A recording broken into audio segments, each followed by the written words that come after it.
Alrighty, we are live.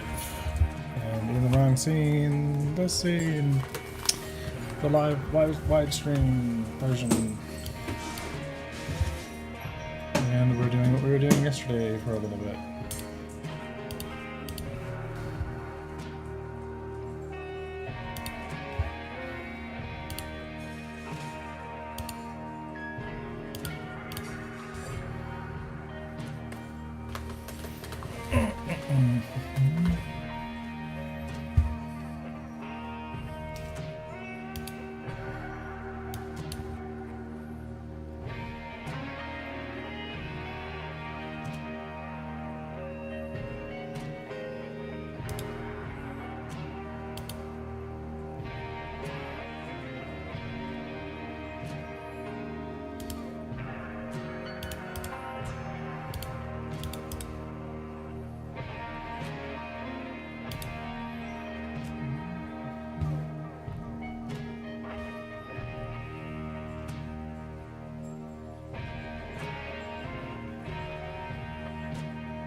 Let's do the ledger.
Too much data in player ships.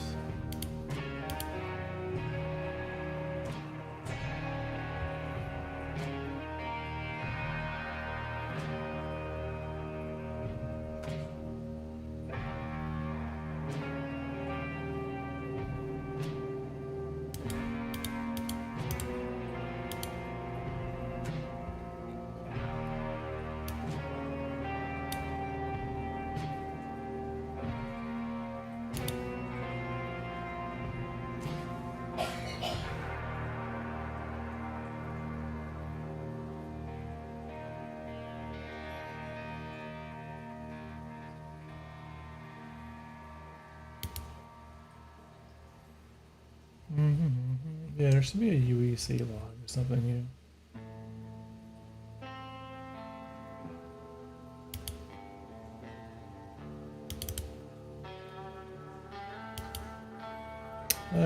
This one.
Let's find.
Why isn't this lesson script updating?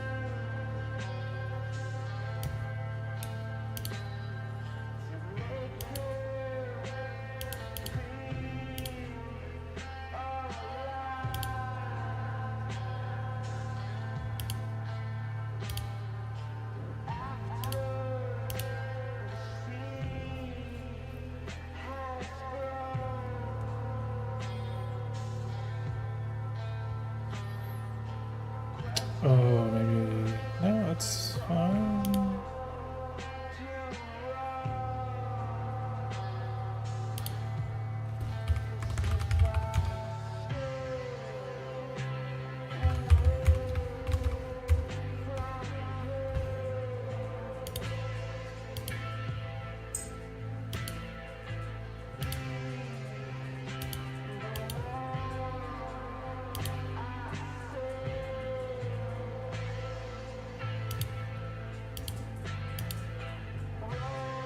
Why does it not do?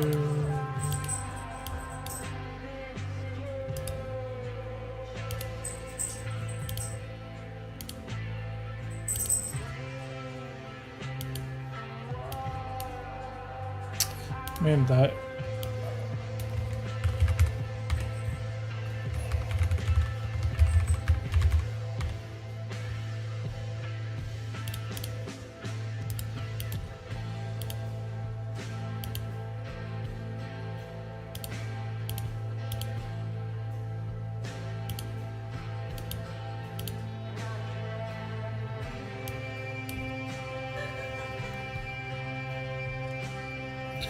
So it expired.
Yeah, why is that not actually updating?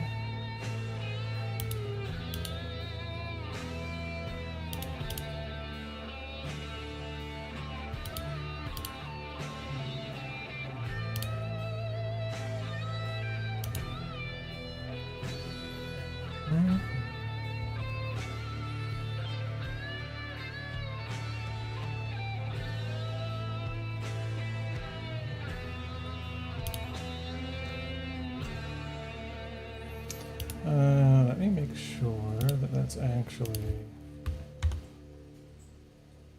pointing to 42.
Okay, we're good.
Might as well fix up some of this PHP even though I'm porting it.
Hey, PTO, how's it going?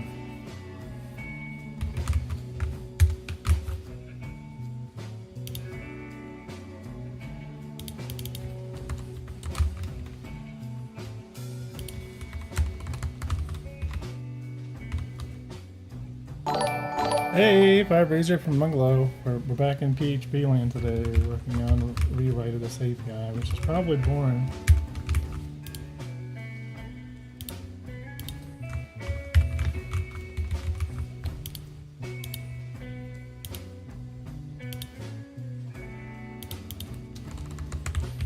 Dealing with some old legacy code that I'm just cleaning up before even attempting to port it.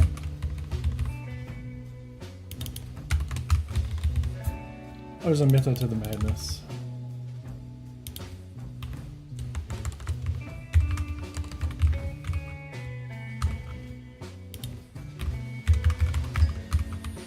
Or maybe there's not. Maybe there isn't a method to the madness. Maybe there's just madness. How's it going, Munglow? Let me give you a shout out. I need to run another Chatterino here on the desktop real quick. Hey, Zas, how's it going?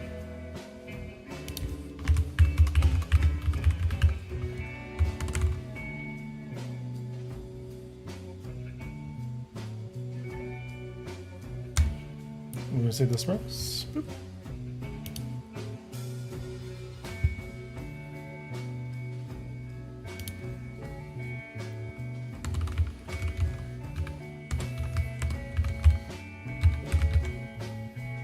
I'm going to set up my test environment while we're doing this. Full rewrite of the character controller, doing great. Nice.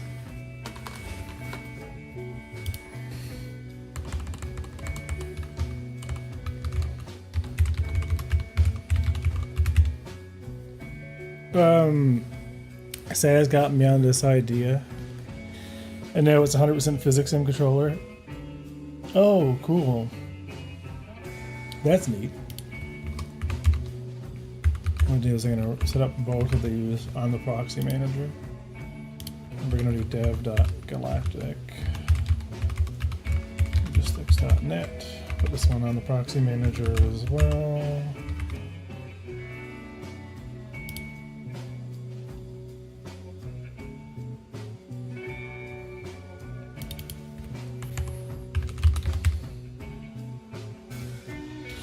I didn't mean to figure out some deployment stuff.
So is that like a full rigid body controller now?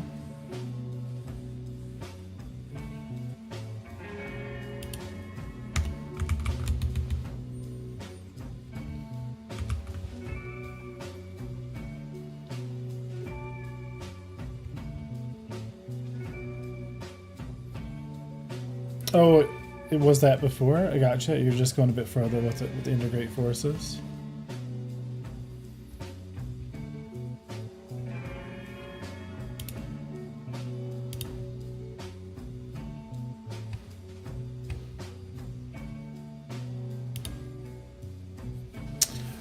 Now it's a modular thing completely. Cool.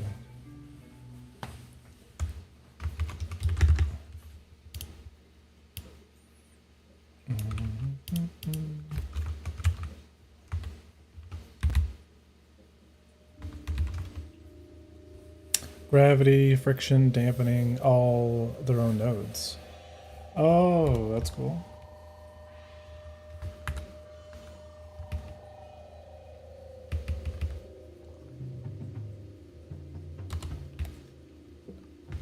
Mungalow's using Godot. Same as like myself with the project.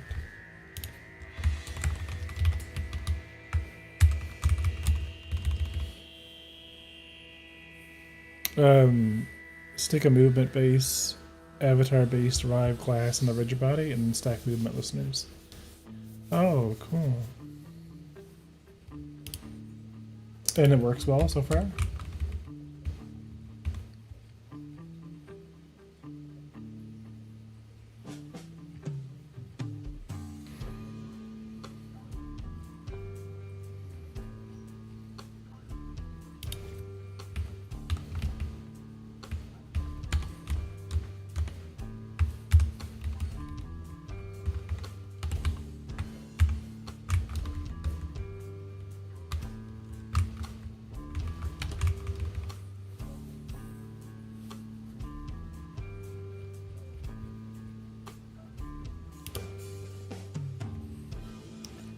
Components in Unity terms, yeah, I should look into Godot. You should definitely look into Godot, man.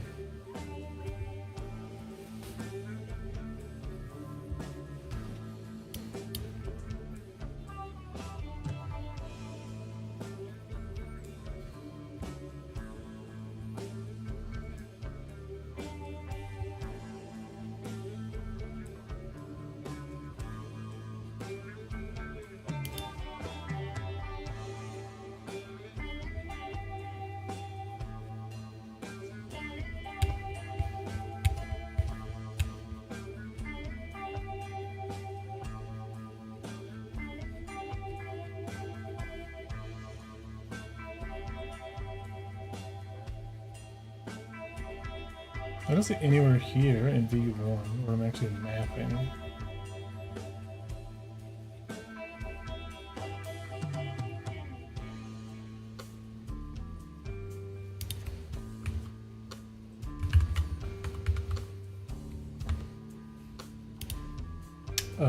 Here.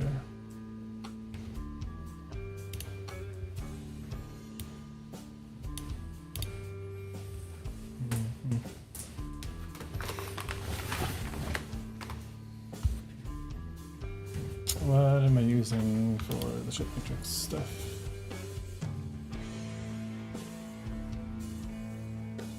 Nothing.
Space game in PHP?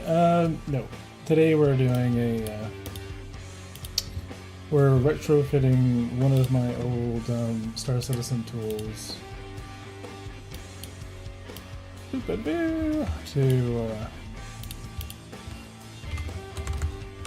this one. So we're just taking a break from the game dev to change a lot of this backend stuff for.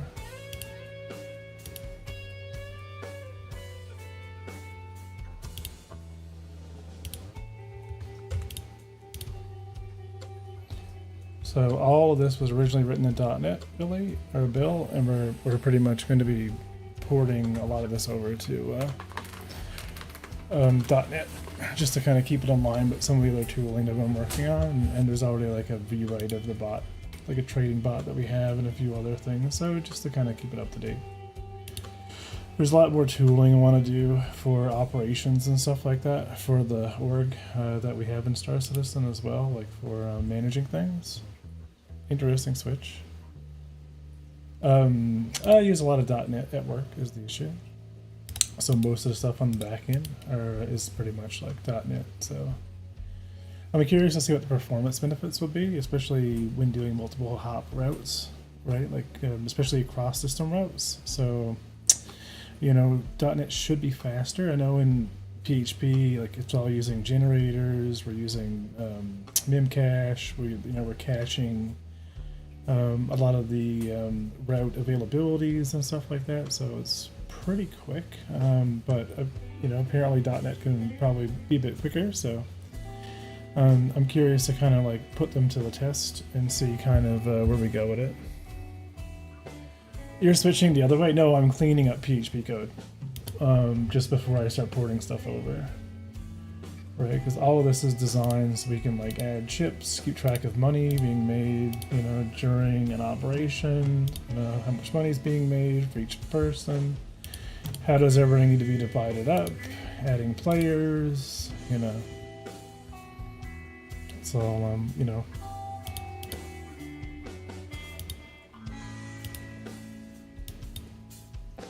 We're losing money.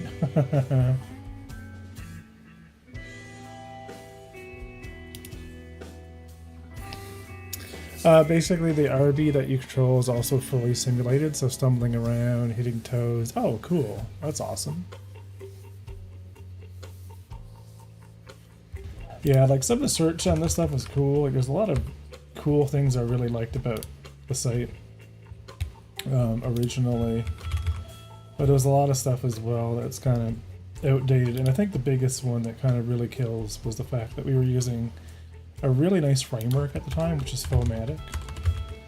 Originally it was Cymatic. Cymatic forked and became Fomatic, which is fine, but they're still trying to figure out like V3.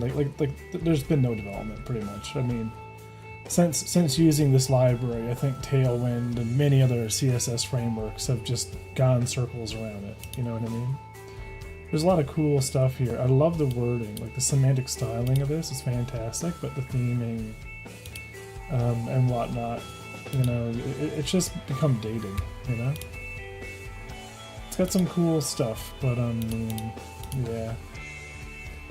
I gotta do something similar. Would like to port a really old grocery delivering business to .NET, but now I'm learning Golang. Nice. And I'm gonna burn my eyes out here looking at this thing. But really, like, you know, like they came out with this massive 2.9 milestone of bug fixes, and then it just kind of stopped again. So we're in like February. Right, February, March, April, May, so 3 months. So, I mean, they're working on it again, but I feel like it's not really growing.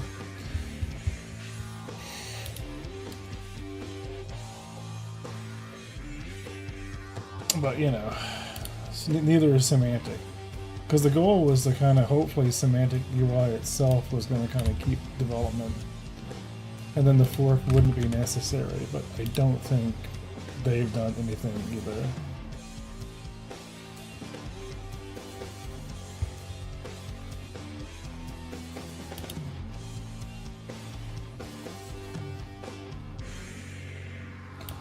Yeah, right. Like this stuff is dead. Right. So we went with semantic back in, I don't know, 2017, 18. I don't know. A couple years after my little guy was born. And it's cool, right? A lot of the stuff on the JavaScript side is neat, but yeah, it's just it's kind of aged itself out, unfortunately. It's kind of the nature of it, you know. Um, and that happens, you know what I mean? And then you're either stuck, you know, not having too many improvements, you know, on the UI front, or them, you know, not really going in any direction with it. And then, you know, it is what it is.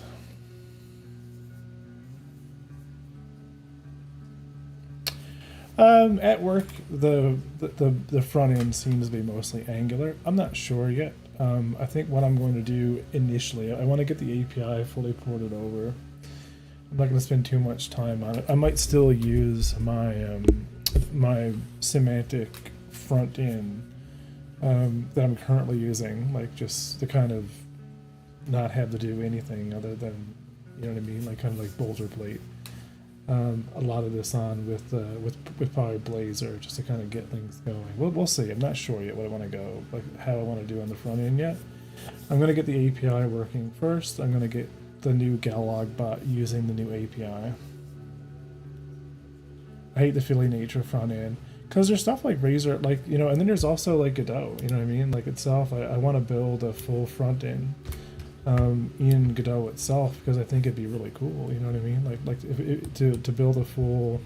I'm pretty good at doing UI design, you know, in the engine, because I've been doing it for a while now.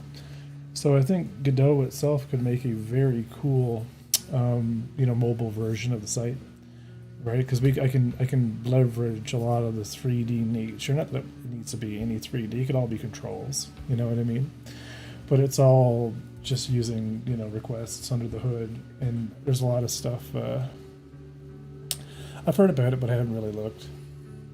Yeah, it's pretty much what my whole game is, you know, made in.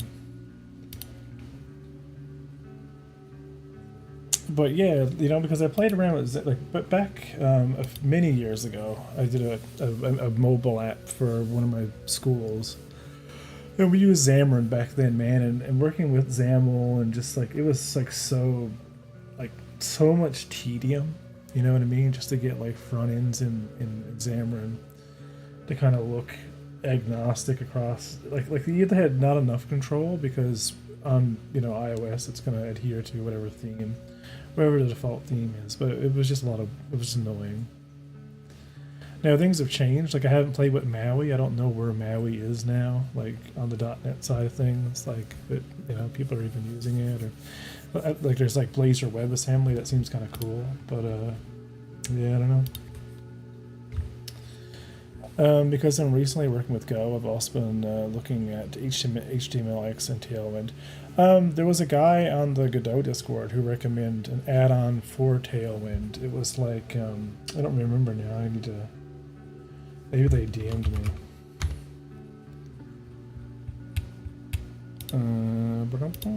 Maybe not.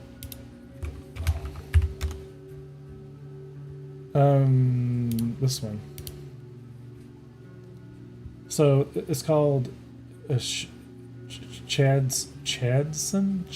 I have no idea how to pronounce this, but it's a collection of Tailwind modules, and like this could be a very cool direction as well, like, because it does, like, they do have all of their, like, you have the default Tailwind, you know, integrations, but then you also have you know, this whole you know, like, flexibility of different things. It seems pretty neat. Components, right? So like it's going to be one of those things I'm going to need to think about once a lot of the work, like all the stuff that makes my webbing, you know, my web app pretty neat, is already kind of yeah. So there's Vite, Next, Laravel, React. Yeah, so it's a component library itself that's kind of built on top of. I'm trying to think about like how these work. It's funny, they look like Twitch. Like Twitch is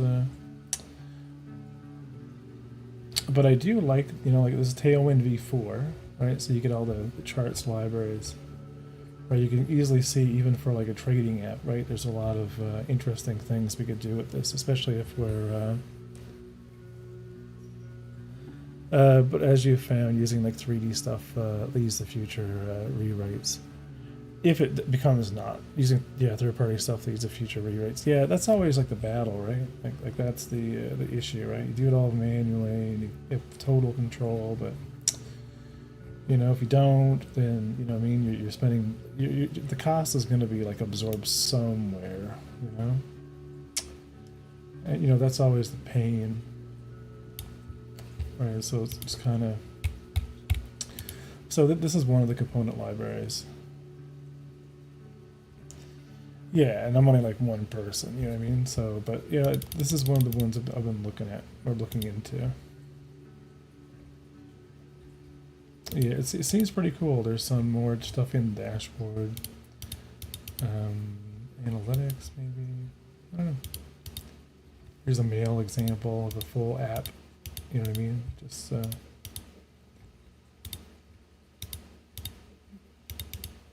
yeah, I like its system.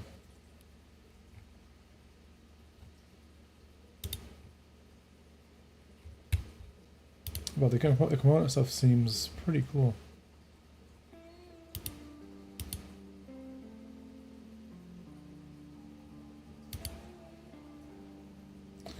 Alright, so if you're using Laravel, you can just integrate it.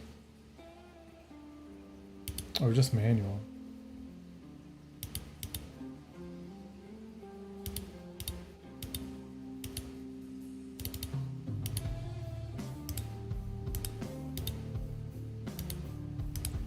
Go back.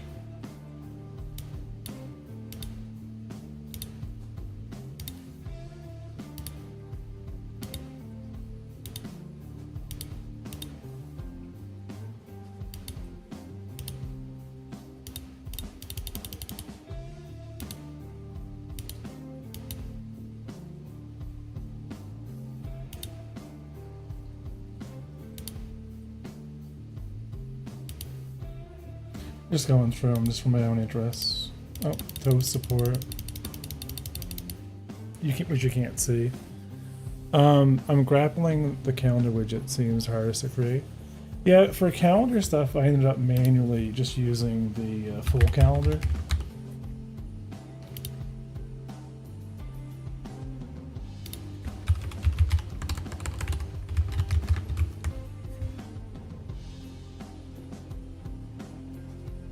I can find it. I thought it was called full cal. That JavaScript, this one.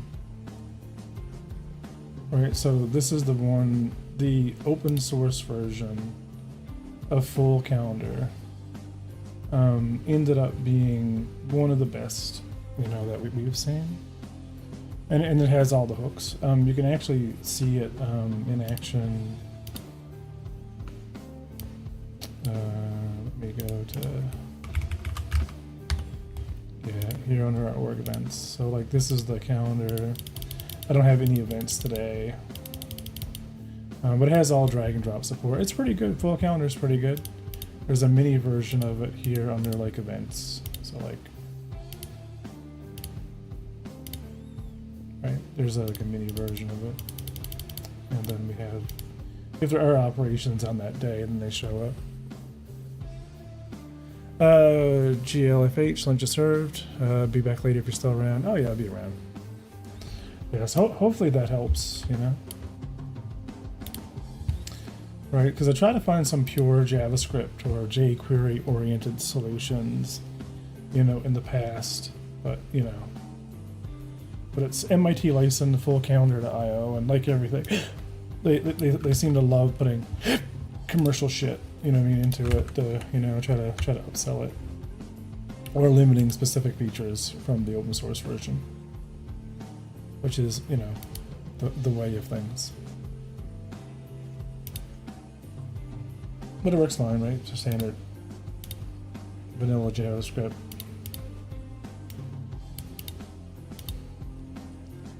Right, so here's a runnable example. Right, and you can just, right, access any of these. And depending on how you have it, you know, set up, you can make it, you know, clickable. You can drag events around. But a lot of the libraries seem to have them.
Alright, that's fine, because I'm not requesting anything yet.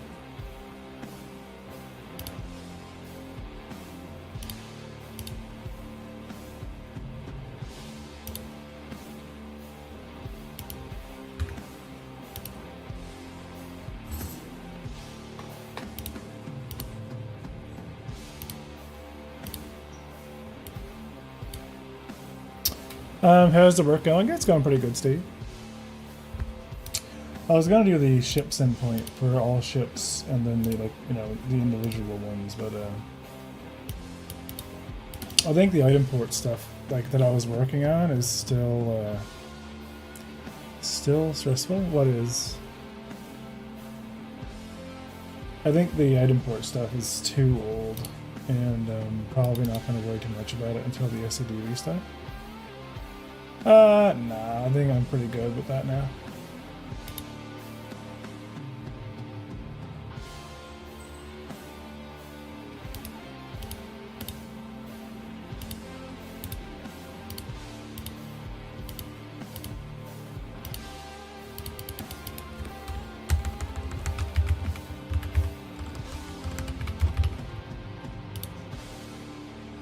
Alright, so all this is working now. There's a lot more data that actually needs to be in a lot of this. So we're going to use the bot to kind of help test a lot of this stuff, like the new bot, or temporary new bot.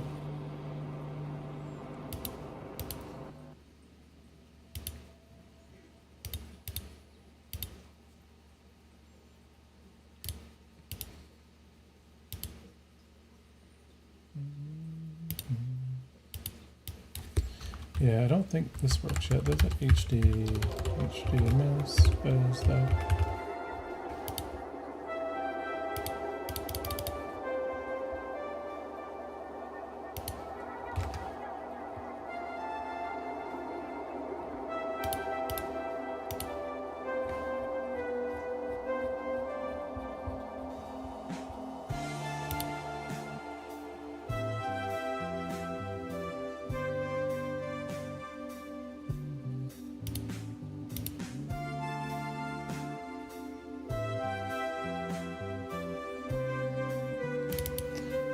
Uncommon location image because there isn't.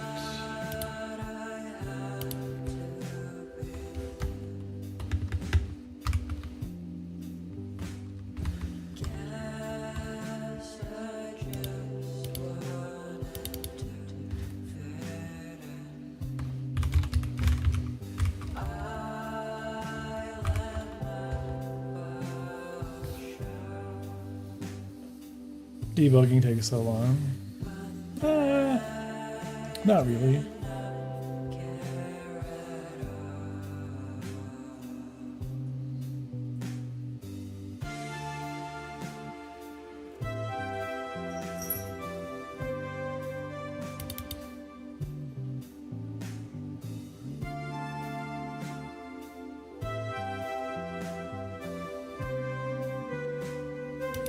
Where are we looking for location image? Here?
Location image. Selecting location image name object resolution. So location image.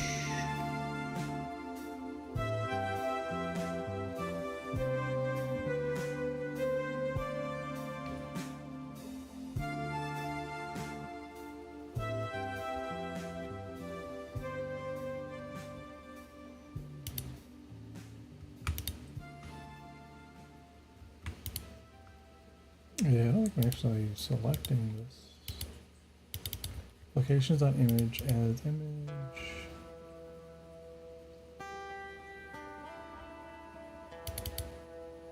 Trayport ID, name, slug, image.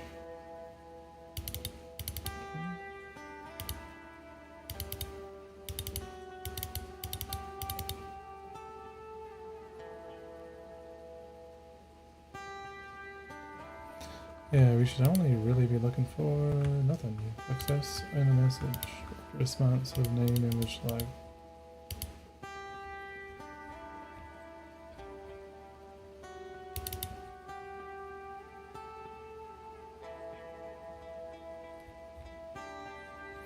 Wow, this is pretty new too. So it's interesting. Like trying to do this legacy port of this.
I don't know whether I'm looking for G.location image in select here.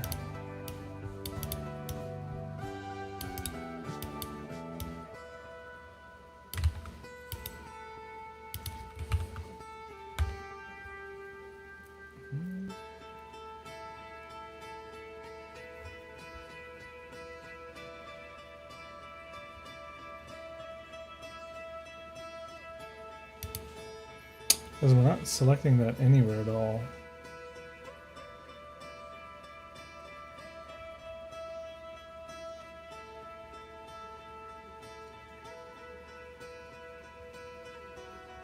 Right, get trade port by slide.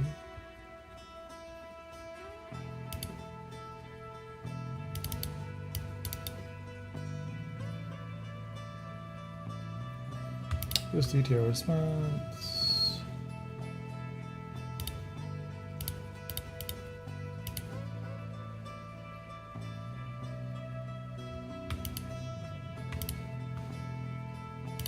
Oh.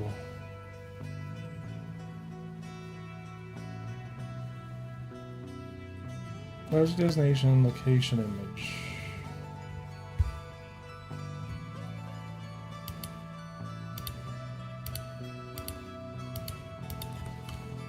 Yeah, it's just image.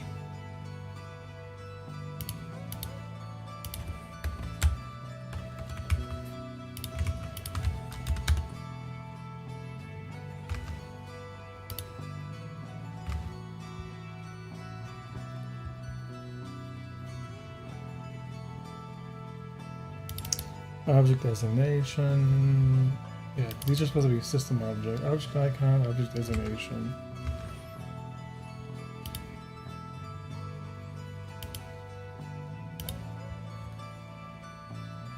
Locations at system ID, locations at object ID. Yeah, let's not worry.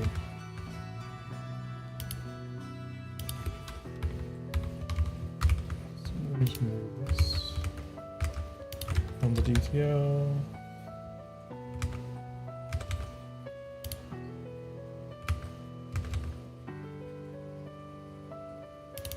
No object icon either.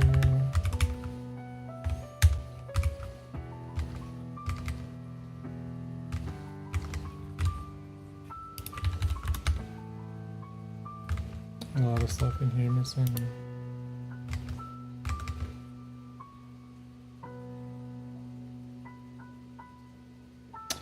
Unopening object domain. Okay, we're fine. Let's get all trade port by slide. So get locations at image.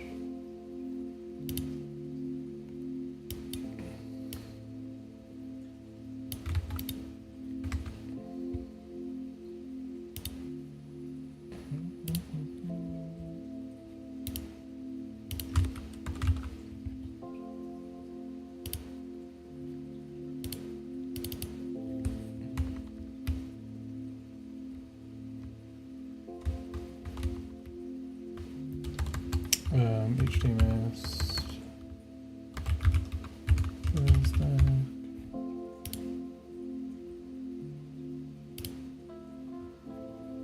Yeah.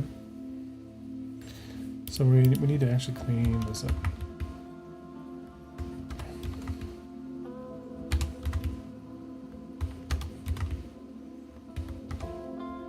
It's like an auto formatter now.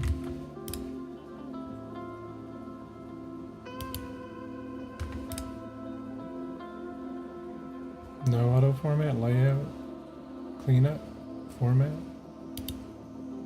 Thanks. Yeah, so let's left join celestial objects.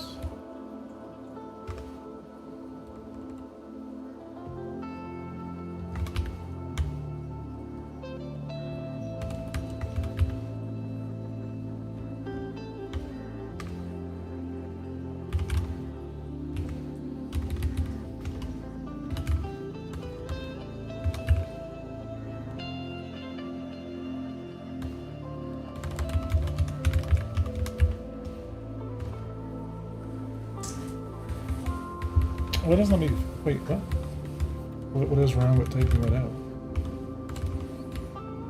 It just says that it's unnecessary.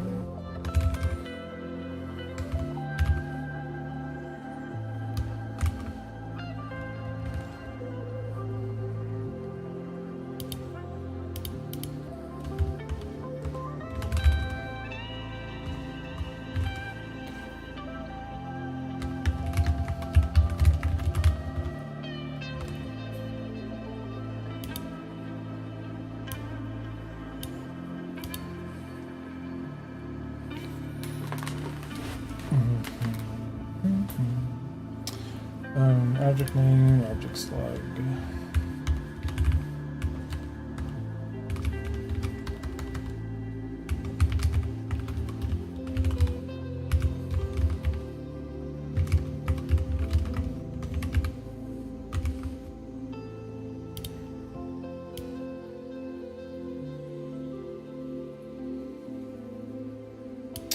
Image, slug, name,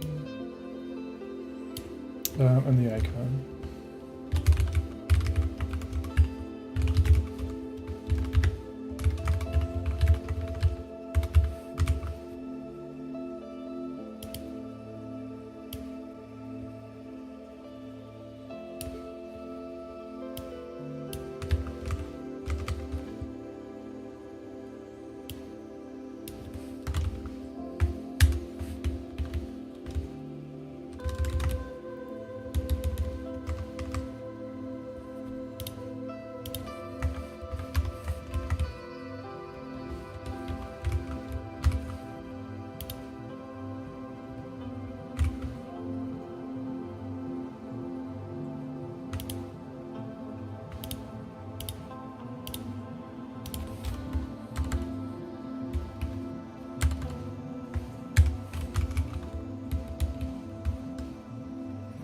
And the name can be the designation.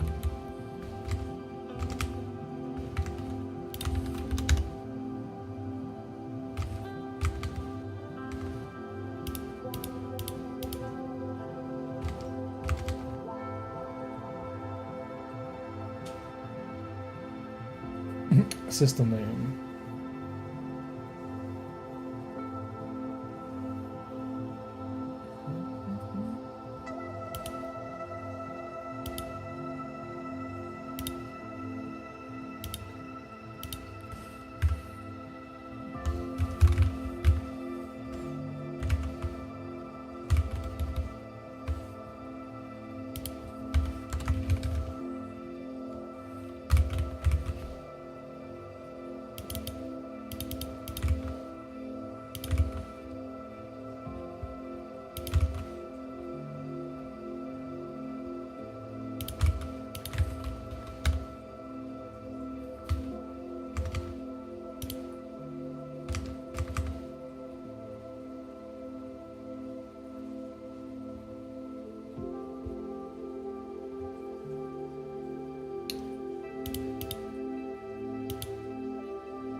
And we need to get the commodities mapped.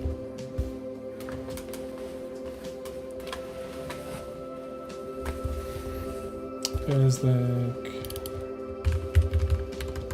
Lathan, PHP, .NET, but it's from PHP. We're converting a project that was originally written in PHP to .NET. So it's a little bit of everything. Yeah, we're not getting our commodities.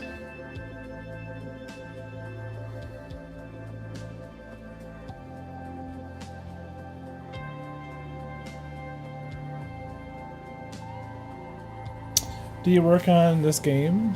FT at this point? FT, what's FT?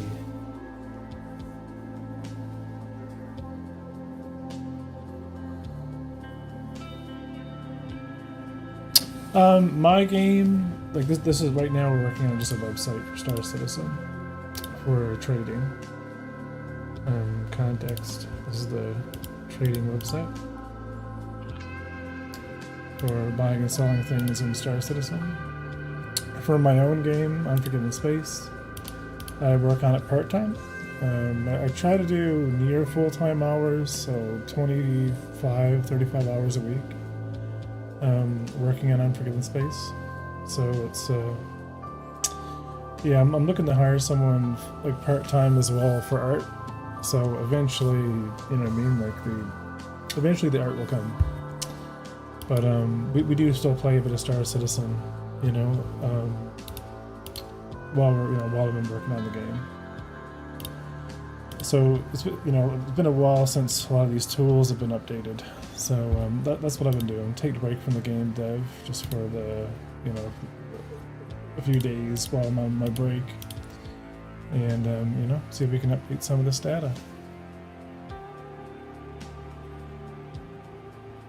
And then we'll get back into. I'll probably jump over to work on US in a little bit.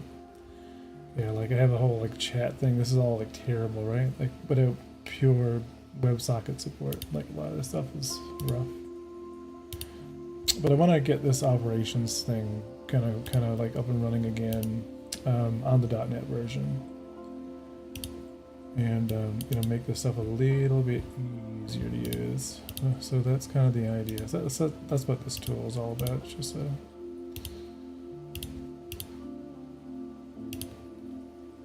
just a trading tool for buying and selling things in Star Citizen. Showing out trade routes and stuff. There's so many cool things that never really kind of got finished with this before kind of switching the game development full time. But eventually, it's like everything, right? Star Citizen's not going anywhere, so there's always time to jump back into it and compete and, work on some of the tools.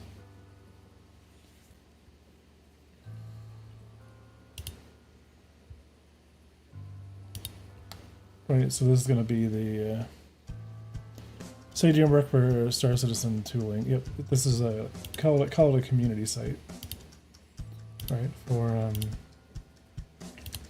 because we have a trading bot, and the trading bot right now is originally written in Python, and there was a whole bunch of changes. Like right now, that bot is in around 3,000 discords. And we worked on a / command version of it, but there's a whole approval process that I'm waiting for the / command intents to be approved. But I'm actually converting that bot over to .NET as well. Like a lot of all the stuff that I've been working on, I've just been converting it to .NET just to keep it all in the same same environment. It makes it a lot easier for scaling these things. We're not jumping around different languages all the time. So hopefully, we'll get this one. This will be version 3 of the API. I don't know why it says V1. And for V3, this will be, this one should be a lot more user friendly and easier to use. That will be the the idea. And as you can see, I'm still using bound raw queries. I'm not using entity framework in the way that we normally would, and that's because I really want to get this. I want to get it to a one-to-one kind of port. And what do you do for? I work in finance. I'm a I don't know. I guess a DevOps engineer, full stack developer. I build all kinds of really interesting tax solutions. I guess you could call it that. So, responsible for too many things. How do you like it? It's fun. It was actually given to me, the job was given to me by one of my viewers.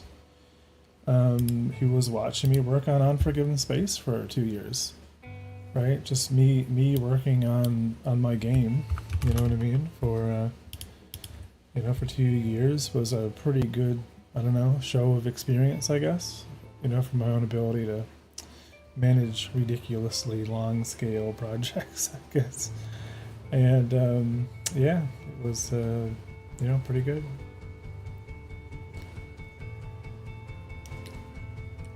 So US needs another.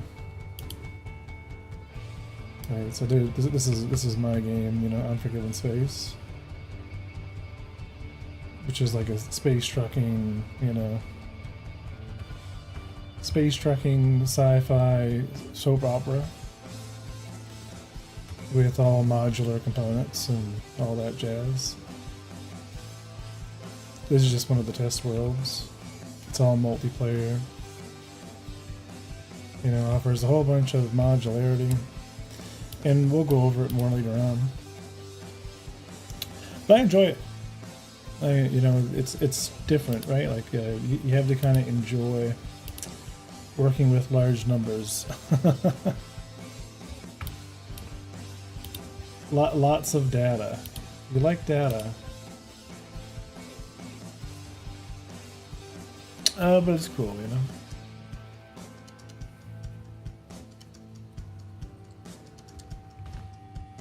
So we are getting our DTO.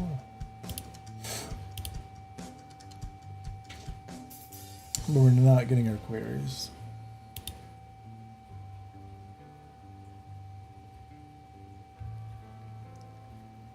Okay, so we should be getting it for trade port ID, but it's not really a trade port ID that we're actually pulling. It's gonna be the trade port or the location slug.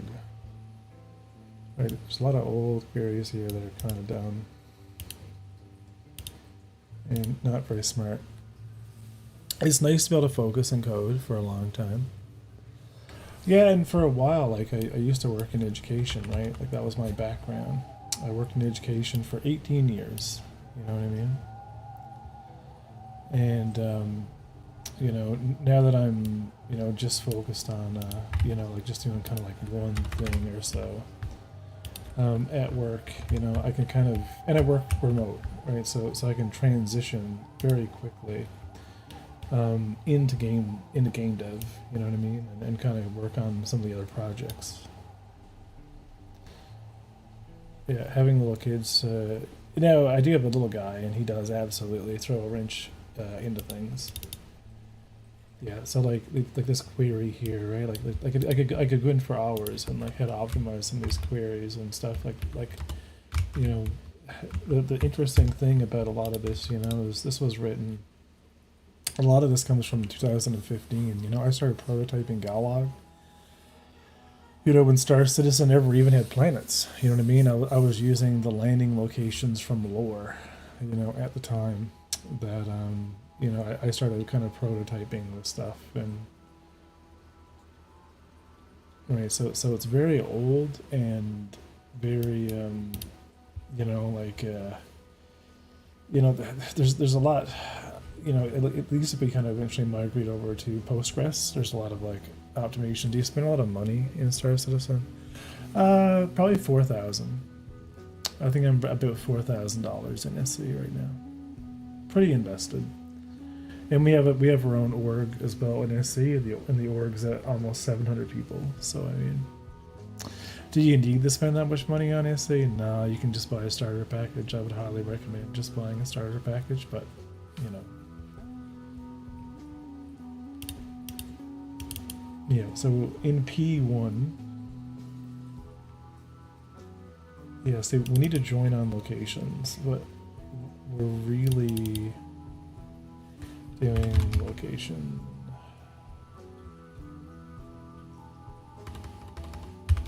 Location slug.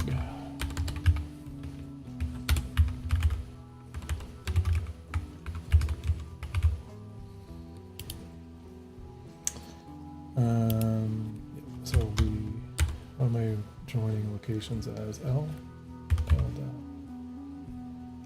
slug as location slug.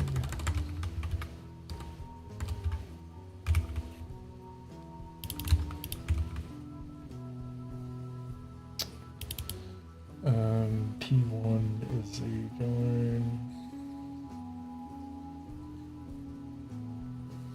P1 the timestamp to send in. We can actually do L dot slug. So this would be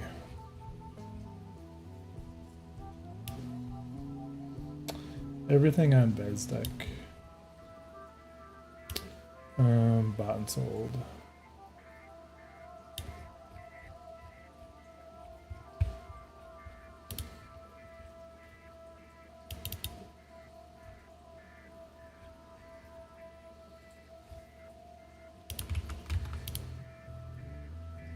I wonder what makes SC so good to spend money in. It's very immersive.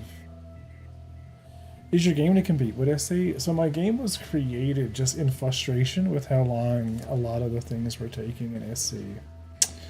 When it comes to the real dynamic economy, like my big thing since 2013 was like a real dynamic economy, being able to kind of map that out, and you know, the game of trying to game, you know, that system.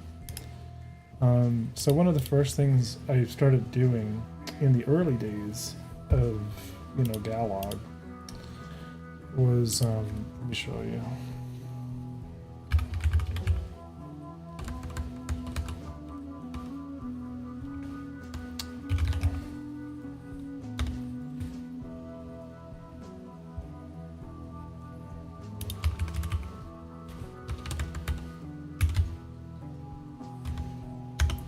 We're gonna go back in time. So like we really like trade, you know what I mean, in SC. And what we've done as a guild, you know what I mean, like over the years, is to really try to find how to map stuff like, you know, the quadratic equation of quantum drives and like how they all work, and like doing all this math, you know, like we, you know, like my big thing was trying to like, not like reverse engineer, but like, you know, to try to make the most money in Star Citizen, like, you know, the fastest. Like that's like, you know, my mini game, like my fun thing that I like doing, right? I like to figure out the economy, and then I like to break the economy, right? But when it's not a real dynamic economy, then it's very complicated, right? Like it's a very simplified system where you have a supply or you have an inventory level, and depending on the inventory level, the price fluctuates, but it fluctuates based upon a pivot base price, and all of it is like kind of flawed to a certain degree, because like there's no like relationships between commodities, there's no like, you know, supply 3 commodities to this trade port, and because you've supplied, you know, dependency commodities, you know, the upstart of, you know, a production commodity would be created and all that kind of stuff. So they just took a very, very long time, right, to get anywhere with anything. So I started looking into like, well, you know, what if I could create my own dynamic economy for my own game? Like, what would I make? What would I do? Like, if I had the opportunity to just make my own game, right? Like, could I solve the problem, right, of making a balanced environment, you know, that could be extremely fun? So what I did with Unforgiven Space is I designed the entire game, every aspect of it, from every ship component to everything around an economic system. So every power plant, every quantum drive, every laser that has a crystal in it, somewhere in my game makes that, like, you know. Right, so you know, because it's fun, right? Like that's like super challenging and neat.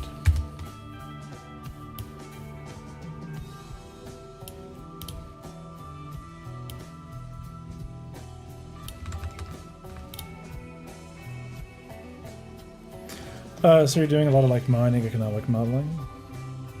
Yeah, yep. And I think I have a pretty good idea, you know what I mean, of the direction, you know what I mean, that I kind of want to go with things.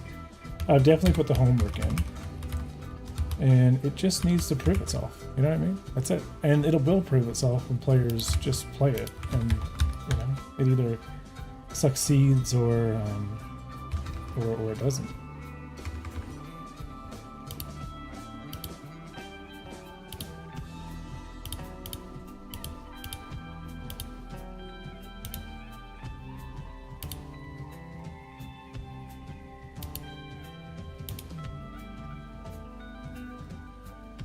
What has this like opened the it is looking right now 2 years, depending on like my ability to hire an artist and the skills of said artist. Why is this trade ports? HDMS does that. 2 more years at least. Hey, look, boom, all the commodities.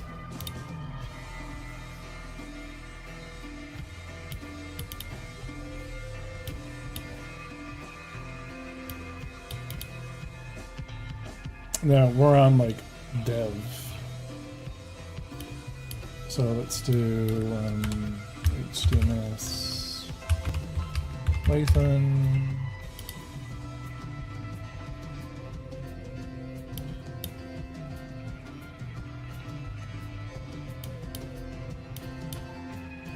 And I wonder if should we group these by buying and selling? Or just have the commodities?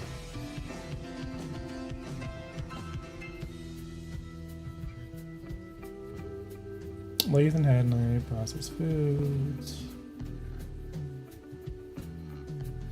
No, I'm getting Hadney twice, so we're actually not stacking.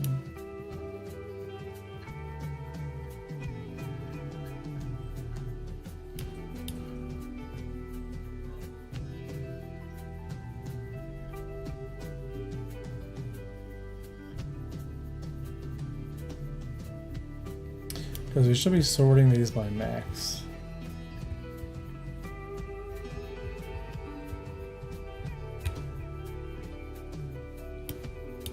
And this image should be the location image, which is not showing up. So we're supposed to be maxing.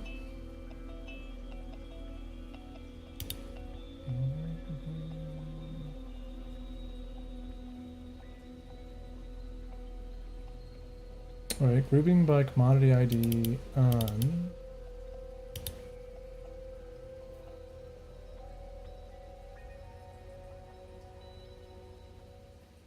Because we're interjoining, but we're not.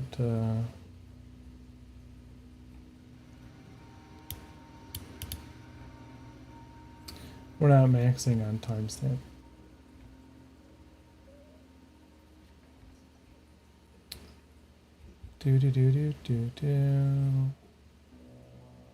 Yeah, like I feel like this second version of this product.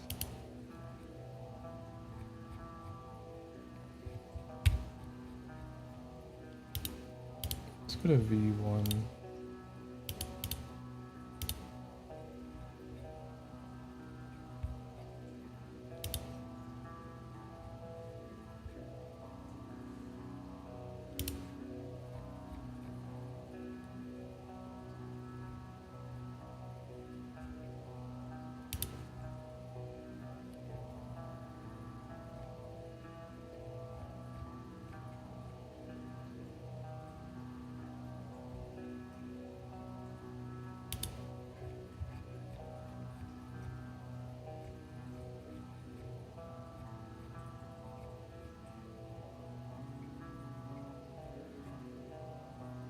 Because there's, yeah, so we should be maxing, right, on the max time with the trade port and the commodity by version. So we should only one of the latest entries, right, per trade port, per commodity, per version. So that way, when there's duplicate trade data, we're wanting to get the latest version of that trade data.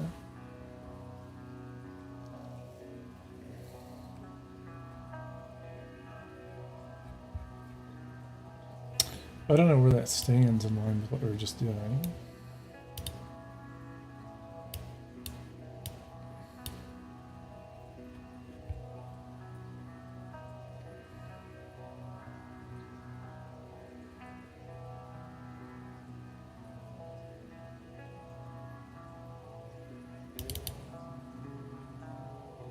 Yeah, so we're doing max on timestamp by trade port commodity ID from commodity ID. Group by trade port ID, commodity ID. Where the 180 shows our max time. And then we're just joining on our location.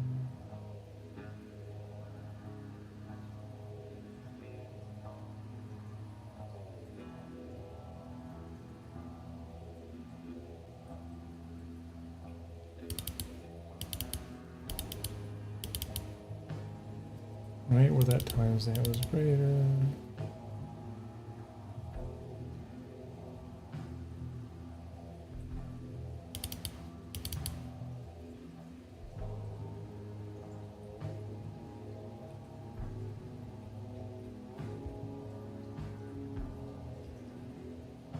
And what are we getting?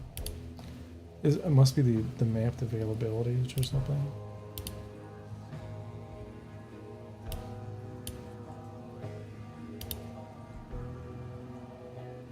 Yeah, because the Still Spirits is here twice, but this one has a different refresh rate. Lord of Domes, how we doing? We're doing good, man. Just porting away, man. Just porting away.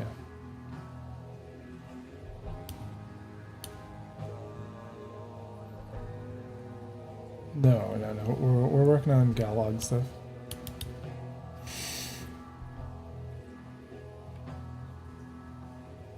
Yeah, so they're not maxing. They're not maxing on timestamp.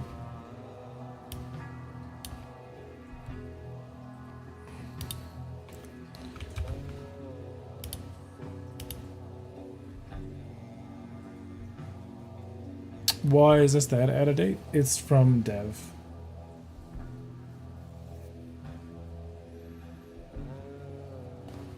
We're connecting to a very old offline, just a local repo of the MariaDB.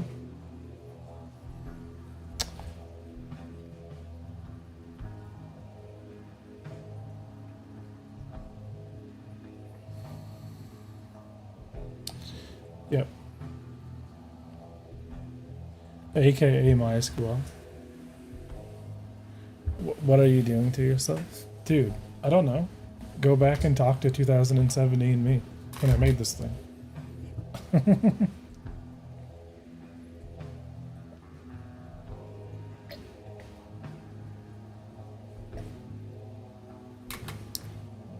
Everyone uses MySQL 8. It has superior performance. Over MariaDB? With what database? Like, or with what? Like, or? So you're saying MySQL 8 is faster than MariaDB? MySQL 8 versus MariaDB 11.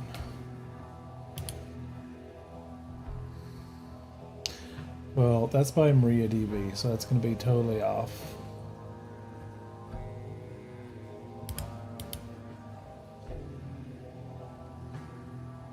Do you really think there's a difference between them? My understanding is that MariaDB does not support multiple queries at once, and people use it because MySQL can't do that, but MySQL supports faster single queries. Does support more queries at once. Well, I think more queries at once would be definitely a Galog use case. People use MariaDB because they shake.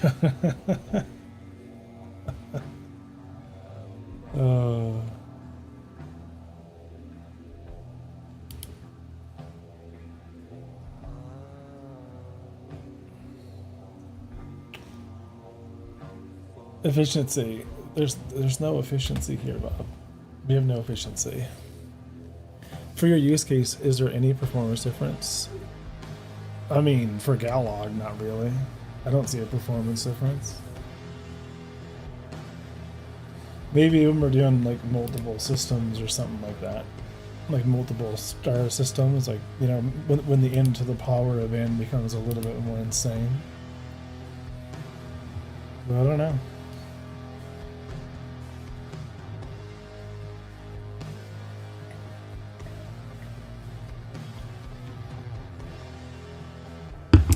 I don't know why we're not maxing.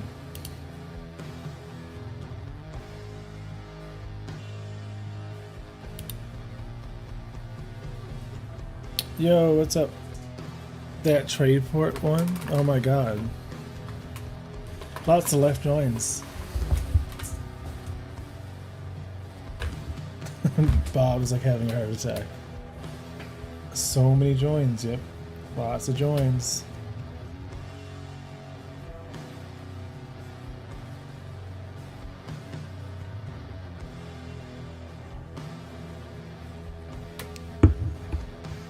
Copy it, put it in cloud.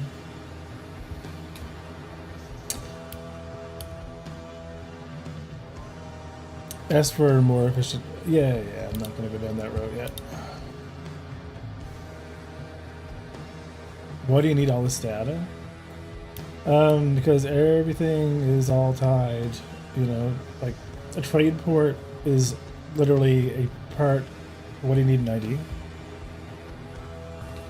So that it's unique, and it could be deleted.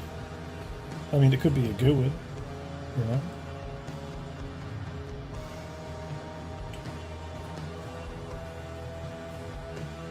How can the name be unique?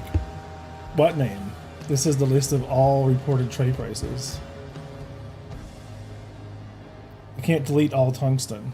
You know what I mean? This is like trade data, right? Tied to the location. And you know, multiple users are reporting multiple of their prices. So the joins are because we don't want any of that in the trade data. So you join on, right, the location ID to get the location name. You join on, you know, the celestial object to get the celestial object body. You know, you join on, right, if you want to display it as like trade data, you know, for Bezdek in this case, this is like, you know, all the data. You can use what?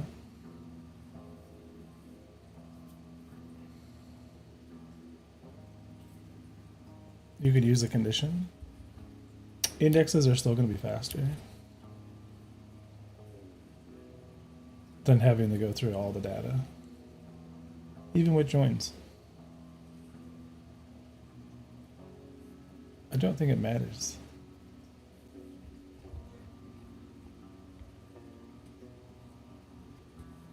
Right, we're talking in milliseconds in the difference. It always will.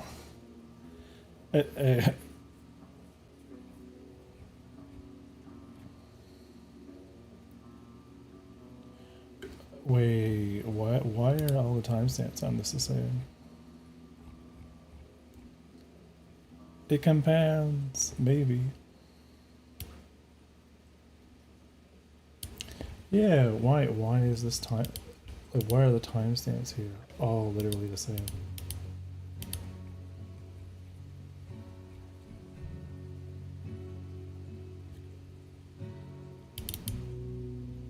For the timestamp. Next on timestamp.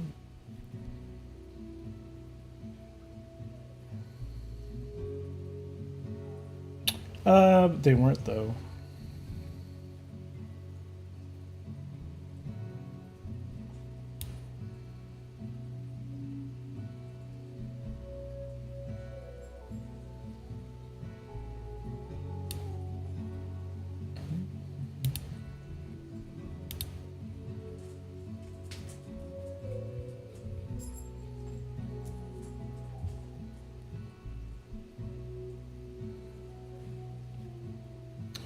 The version is greater.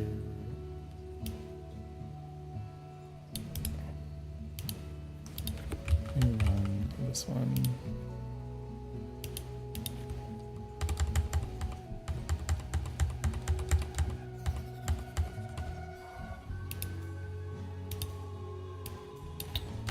And ID is 1.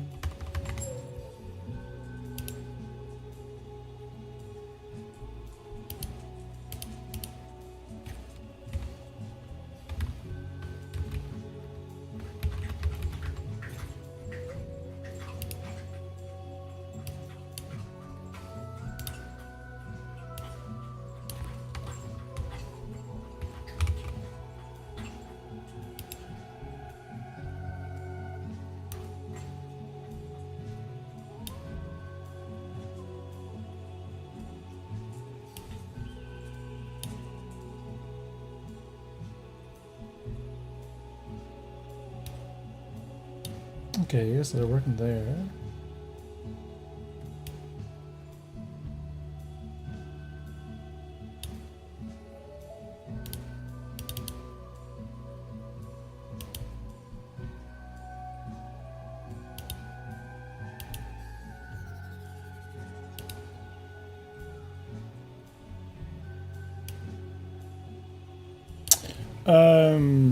This is your dev environment, right?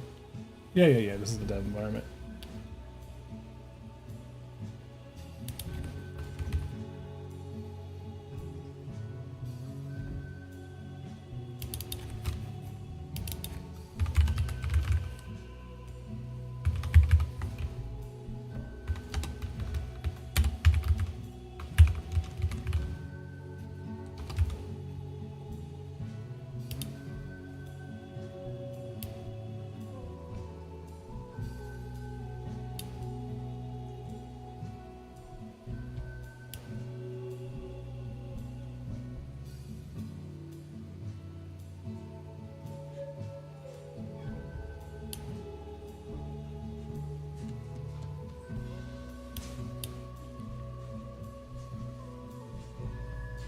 How are people contributing prices at the moment? By updating it on the website.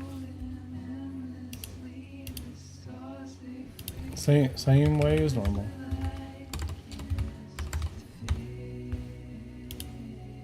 You know, trade boards.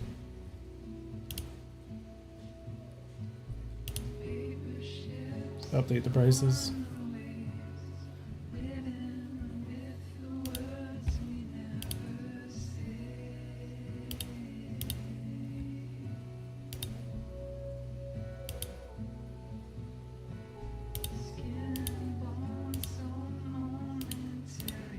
Right, so just submitting them.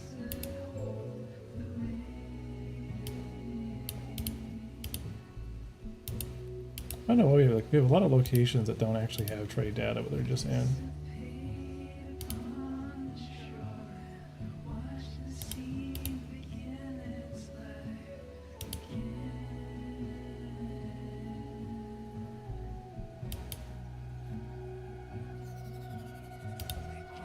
Yeah, so that's the difference. Local live versions created one.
Bought and sold.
I did group order wise and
Hey, Antics. I just pushed. If you want to play with it. Check it out. I gotta fix this away. So, trade ports. Uh-oh.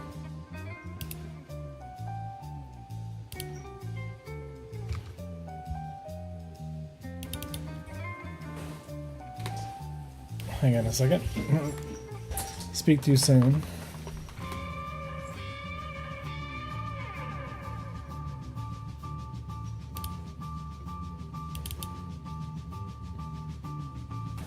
What do you mean require file image that present location that image is image?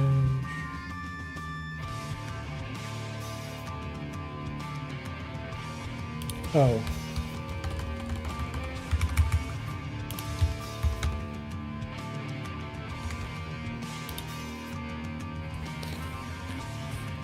Pool 11 comments. Yeah, so look, trade ports, boom, there's all the trade port slug. So we'll get Bezdek. There's Bezdek.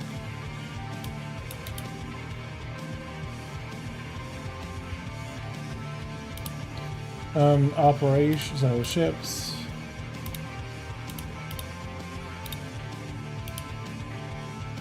Operations.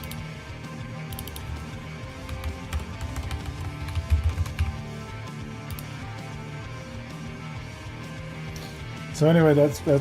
I'm gonna just push that one change to fix it, and then I'm gonna leave it there.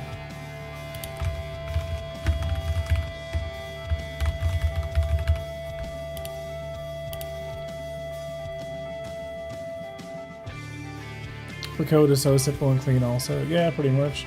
Other than the SQL queries, but hey, we'll, you know. We'll get that cleaned up. So just mapping, you know, I gotta love the beaver, man. So what I think I want to do, Antics, is we're gonna start using this API already for Galogbot, like ours, like the Galogbot org bot.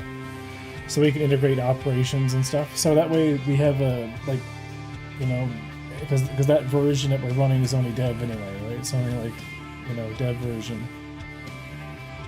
So that way we can actually like integrate the commodities and all that stuff in that bot. You should see some of the Giga queries some of the companies used to work for. Oh yeah. Yeah, it's pretty straightforward. It's almost gross. I'll be right back. I gotta use the washroom.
Yeah, so yeah, Antics, that's pretty much like the basics of things. working, so.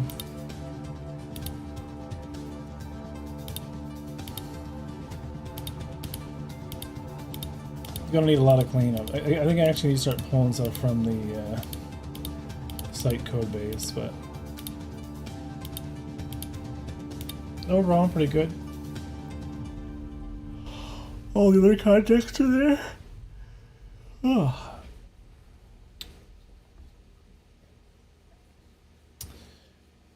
Do you need to do variable ID as ID for stuff to work?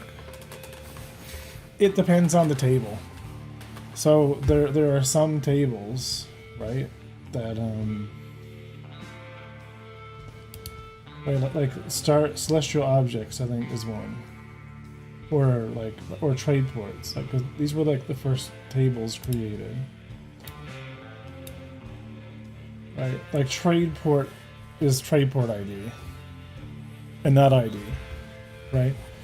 And I could rename it, but it'll break everything on the site, you know what I mean? Because it's still all hard-coded for trade port ID. So the as ID in the case of trade ports makes sense, right? But in, locations, I've refactored it. Like locations, I think is actually good, right? Just standard ID, type ID, name, slug, right? That all makes sense. Right, system ID, object ID, all the foreign keys.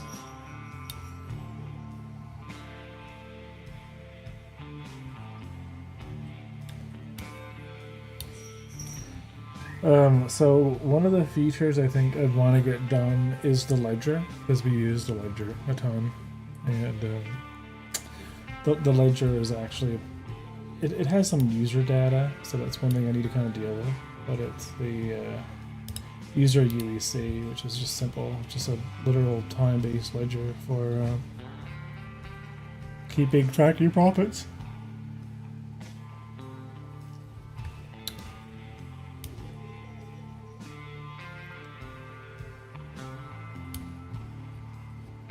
So I think I'm going to port this one. I have a lot of ideas, but the scope, well, just do one thing at a time. You know what I mean? I want to finish operations, like all the operation mechanics, like ability to add and remove operations, and stuff like that on the API. But they're not like super important. I also want to have access to the hangar.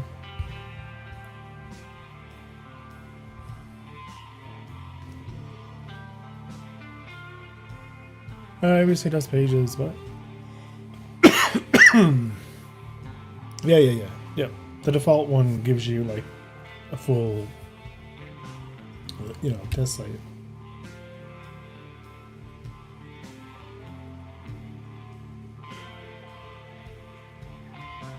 But anyway, guys, I'm gonna leave it there. I'm gonna take a break and go play a bit of gaming. I just wanted to get something up for Antics. Like, I think that should be enough push now. Should be able to play around with it. And the rest of it now we can actually get some help on.